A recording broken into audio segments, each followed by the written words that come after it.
building the chat room functionality.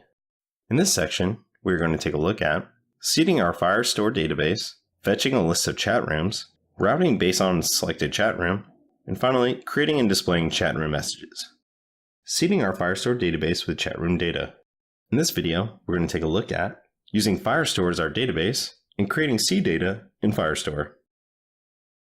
So in this section, we're going to go ahead and wire up all the chat abilities. But before we get started, we got a little work to do. We need to set up some starting data so we can accurately test our application. So go over to your Firebase console and click on Databases. And we should have a collection called Users, which has a document which holds all the information for the single user we created. So you'll see we have email, first name, the ID of the record, which we embedded into there, last name, and then the photo URL, which is just that default photo of that dog for now. So now what we need to do, we need to add another one for chat rooms. So if you remember, we had hard-coded all the chat rooms to just kind of numbers, chat room number 1, number 2. So let's add a new collection, call it chat rooms, and we'll just use auto ID. And for field, we'll say name, and let's call this one dog facts. Save. And for this chat room, let's go ahead and let's add another field here. Call it ID. Just put whatever for there right now. So if you right click on that, you can copy that. And now with that ID, we'll make it so it matches that right there. Perfect. And then let's add another one.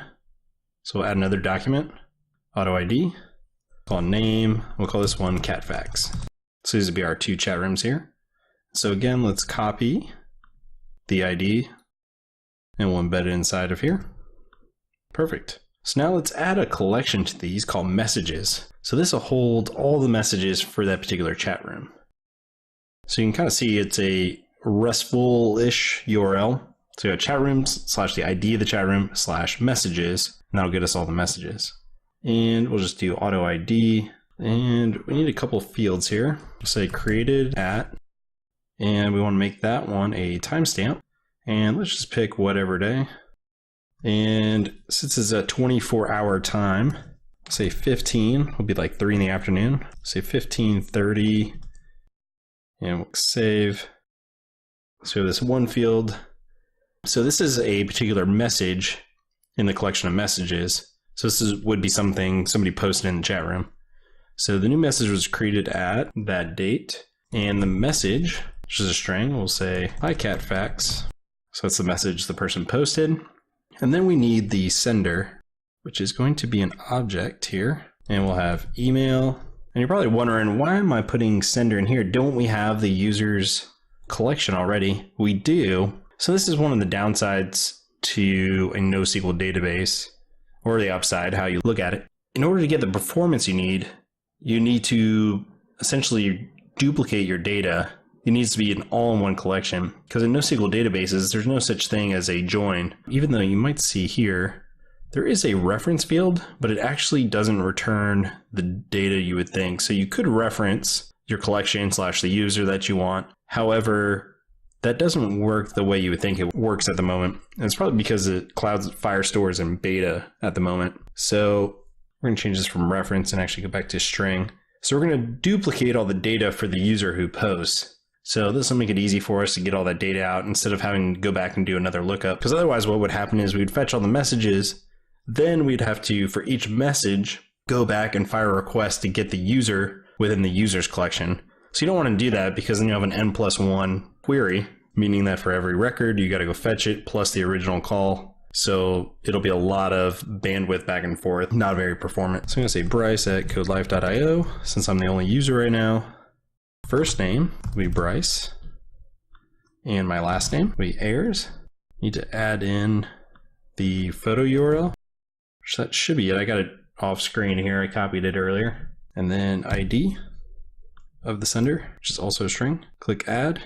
So just confirm, if you didn't have this off screen, you could click back to chat rooms here. We go to users, and then you could grab that information by just double clicking on here or here, and then copy that information over.